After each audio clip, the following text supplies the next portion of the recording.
harka funii kabajamtootaa fi jaalatamtoota hordoftoota Oromoo Kireeta Appii jalatti kanneen nu hordoftan har'aan tanas barumsa tokkoon qabannee isin dhiyaanneerra jechuudha. Barumsi har'aa jiraattota Saudi Arabiyaa keessa jiraatanii haalaan barbaachisaadha jechuudha.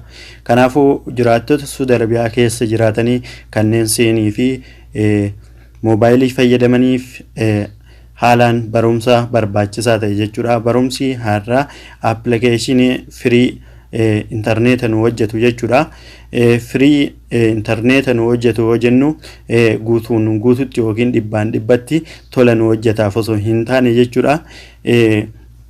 Mallaqa muraasaadhaan daataa kenna jechuudha. Daataa kenna erga hidhannee booda haala salphaa ta'een social media hundaa ittiin fayyadamuu dandeenya jechuudha. Daawwattooteenna fakkeenyaa fi dhibbaa fi soddomaadhaan seenii irratti yoo hidhatan jechuudha. Akkasumas 39dhaan yoo hidhatan mobily fi akkasumas 10nis ni jira jechuudha. Akkuma barbaadanii yoo hidhatan social media hunda waan isin hin dalanneef jechuudha. Application kana walitti dabaluudhaan yookiin walitti eda'uudhaan social media hundaa fayyadamuu dandeessan jechuudha. Application kana qabannee isin dhiyaanneerra jechuudha. Application kana kan waliin laallu ta'a osoo gam barumsaa har'aa kanatti hin dabarin jechuudha. Warroonni Oromoo Kireeta Appiidha haaraa taatanii gama Oromoo Kireeta Appii dhuftan subscribe gochuudhaan erga subscribe gootanii mallattoon bilbilaa isinii baatee ishee ol jettu irra godhachuudhaan karaa sanii nu hordofaa. Warroonni nu jala argamtan like share gochuudhaan nu jajjabeessaan affeeraa kenna jechuudha. Application kana description jala isiniif kenna jechuudha linkii isaa. Akkasumas Play Store kenna yookiin suuqa kenna keessa galuudhaan ni arganna jechuudha. Si'a tokkoof suuqa keessa galuudhaaf kan isin garsiifnu ta'a nu wajjin turaan affeeraa kenna jechuudha.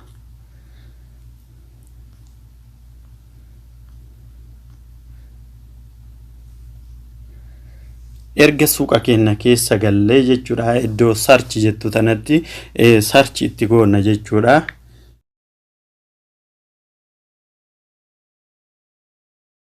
Kunoo application isa argaa jirtan kana ani waan gabbuufadhee jiruu fi open jedhee keessa seenaa install godhattu jechuudha isin daawwattooteen. Okay, erga keessa seenne jechuudha. Forsosii tokko qofa malee isin hin gaafatu jechuudha. Haala kana isin dhufa okay jettaniini erga okay jettaniini iddoo gadaantuu tana irratti jechuudha. Ta olaantuu akkuma laaba Ameerikaan jirtu sanitti dhiiftanii jechuudha. Ta gadaantuu tana irraa jijjiirtan jechuudha. Erga irratti dhooftanii jechuudha. Naajeriyaadha. Iddoo meegaabaaytii 500 jettu tana irratti rukuttu jechuudha. Erga isa irratti rukuttanii jechuudha. Erga irratti rukuttanii haala kanaan isinii dhufe okay erga kaatanii jechuudha. Connect gochuu qofatu isinii faafa jechuudha. Connect goonaa wajjumaan wajjin tura haala kanaan isinii dhufa okay jettaniin jechuudha.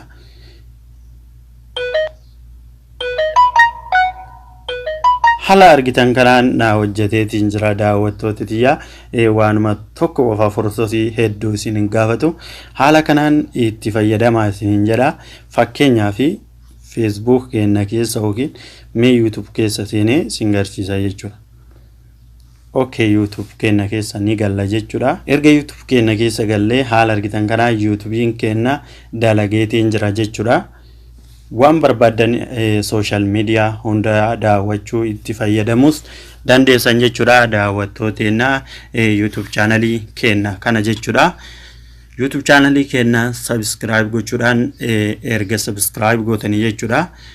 Video nu gallakkifne barumsa hedduu waan qabduu fi iddoo videos jettu tana irratti erga dhukaaftanii haala kanaan tartiiba isinii baha.